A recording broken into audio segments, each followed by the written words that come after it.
Olá amigos, olá amigas, tudo bem? Meu nome é Arão Miranda e hoje nós vamos prosseguir com os nossos vídeos falando de prática trabalhista e vamos falar especificamente da audiência trabalhista. A audiência trabalhista é um dos principais atos processuais que o advogado ou mesmo o operador do direito do trabalho tem que ficar sempre atento.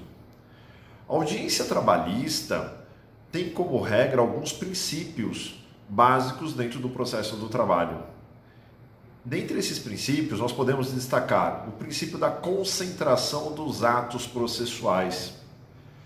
É justamente na audiência que ocorre essa concentração de atos que permitirá com que o juiz tenha as partes ali presentes e que as partes então consigam produzir elementos suficientes para dar andamento no processo.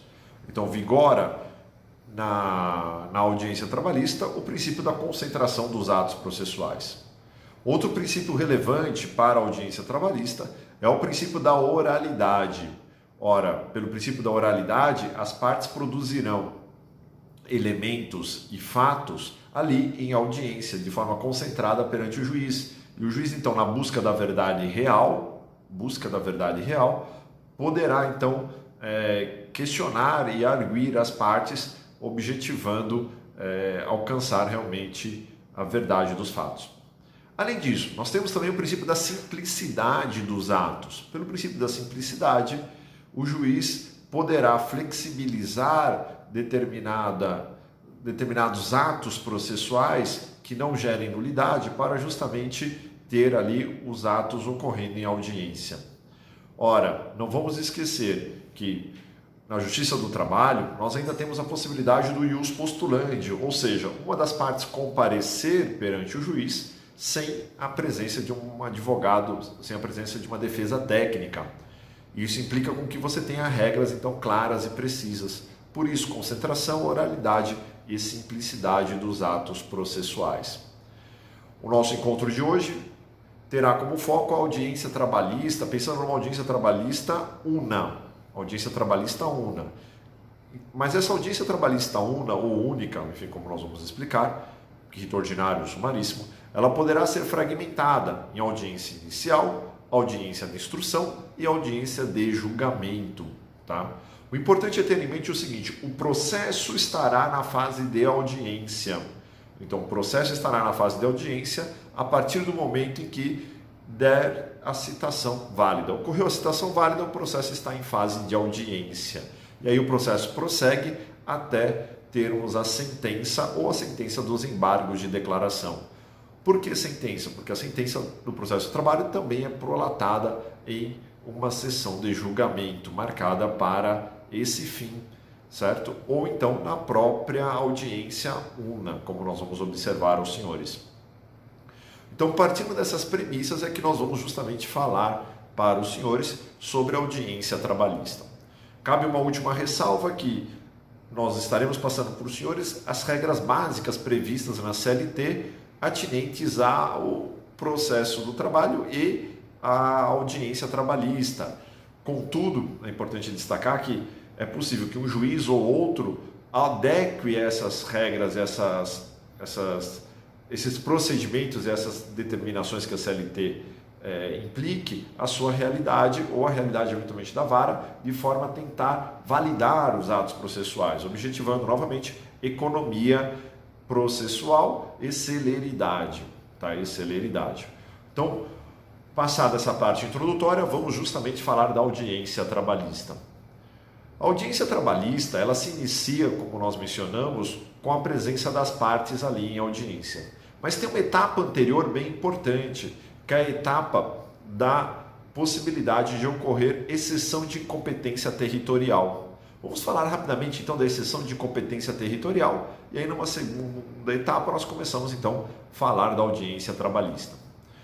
O que é exceção de incompetência territorial? O artigo 800 da CLT, ele prevê que a parte que for demandada em um juízo que não é o competente para processar e julgar aquela demanda, poderá arguir exceção de incompetência através de uma peça autônoma. O que eu estou colocando para os senhores está na CLT, no artigo 800, com a redação pós-reforma trabalhista de 2017. Então, o que isso significa? que a parte que for demandada, que receber a citação, ela tem 5 dias para arguir a nulidade e provar perante o juízo incompetente que mandou citá-la que aquele juízo é incompetente, demonstrando então pela peça apartada de exceção de incompetência e pelas provas que produzir que o juízo competente para processar e julgar é outro juízo. E a competência territorial ela é relevante porque pode impactar diretamente na produção de provas, sobretudo na prova oral. Tá? Então é importante o juiz ter em mente as regras do artigo 651 da CLT. O que prevê o 651? Que o local a ser demandado é o local em que o contrato foi executado. Essa é a regra básica no processo de trabalho. Local da execução do contrato, o local em que o contrato era cumprido. Esse é o juízo competente para processar e julgar a ação trabalhista. Justamente para pensar na facilitação da produção de prova oral e produção de prova técnica, em sendo o caso na audiência trabalhista. Lógico, nós temos as exceções ali nos 651 e seus parágrafos, mas a regra é o caput, local em que o contrato era executado. Então, observando essa regra, é que a parte pode justamente arguir a exceção de incompetência territorial. O juiz que era incompetente, ele vai analisar então se ele se declara incompetente e remete o feito ao juízo competente, ou então se ele prorroga a sua incompetência relativa, deixando eventualmente para a parte, ao longo do processo, demonstrar algum prejuízo e alguma nulidade, para então verificar se declara ou não a sua incompetência, certo? Lembrando sempre o seguinte, qualquer nulidade tem que ser arguida mediante comprovação do prejuízo causado à parte, certo? Ora, se a parte apresentou a exceção de incompetência, o juiz vai analisar. Se não apresentou exceção de incompetência, a parte então recebe o mandado de citação com uma data de audiência.